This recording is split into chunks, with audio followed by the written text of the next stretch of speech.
Joining us to explain more about last night's elections and what it means for Biden's agenda going forward, Senator Marco Rubio. Senator, I was intrigued by Senator Manchin's comments as he said, "I told you so," without saying it quite that way. Yeah, it's interesting. You know, for 364 days a year, these people who run all these major corporations and the media and a lot of government, all the far left people, they spend their time using their power to tell us what to think, what we're allowed to say, what we're allowed to do. But there's one day every year or every 2 years where the normal people get to speak, and that's called Election Day. And that's what you saw yesterday. It's parents who, during I'm laughing, by the way, where normal people get to speak, not the elected officials and not the people on TV and radio, right? I agree with you. Yeah, but that's the dividing line in politics today. The dividing line isn't even left or right anymore. It's crazy versus normal. It's these people that run our school systems and so forth, and parents who during the pandemic for the first time got to see what their kids were learning because they were learning from home, and they're like, "You're learning what? They're teaching you what?" And then when they spoke up, now they're domestic terrorists. And look, I watched with great interest all this coverage about white supremacists. In Virginia last night, as you pointed out, a Jamaican immigrant, African-American woman was elected the lieutenant governor of the state. A Cuban-American, Jason Miyares, was elected attorney general of the state of the Commonwealth of Virginia.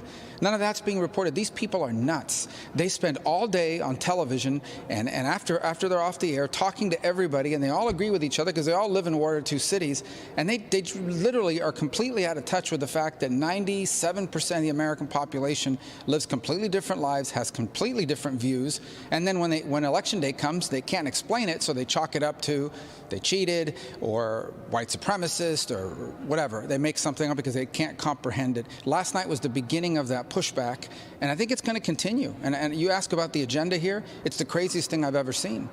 These people are governing like they have a mandate to radically remake the country. It's build back socialism. It doesn't matter if it's 1.75 trillion or 3.5 trillion. They want to take control of pre-K, of childcare, the only two elements of education they don't control now. They want to take control of that. They want to hire 80,000 IRS agents. So the pushback is only going to grow.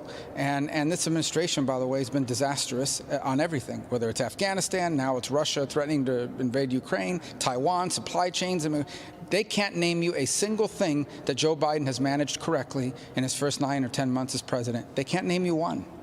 I gave my list of what I think needs the path that the country needs to follow. Conservative principles that work for Reagan, they work for President Trump, they work for Newt Gingrich in the contract with America. I would like 2022 to be a referendum election, and I want every Republican to put a signature on a paper that says they pledge to do those things if they get elected. That far-fetched idea, too gimmicky? What are your thoughts? No, and by the way, we were doing a lot of those things when Donald Trump was in the White House. And then these guys have come in and they've basically tried to reverse everything. Even the things that made sense, they reversed it. They stopped the border wall, which is popular. Everybody understands we need to have something like that in this country. And we now have tons of steel and brick wall components sitting there rotting, stuff already been paid for by the American taxpayer. They have this deranged obsession against putting the wall up. You talk about returning manufacturing. You know, if we made more things in America, we wouldn't have a supply chain crisis, or at least as serious as the one that we have right now. So some of those things were already happening. These guys get in, they take control of the House, the Senate, the White House, and they begin to reverse all the things that make sense. And today we're a country that isn't producing energy domestically, but is begging all these other countries around the world to produce more oil, even while we don't produce our own. I mean, this is crazy. If I had described this to anybody 2 years ago, they would have said, that's never going to happen. I mean, the other guys aren't that crazy. Yes, they are.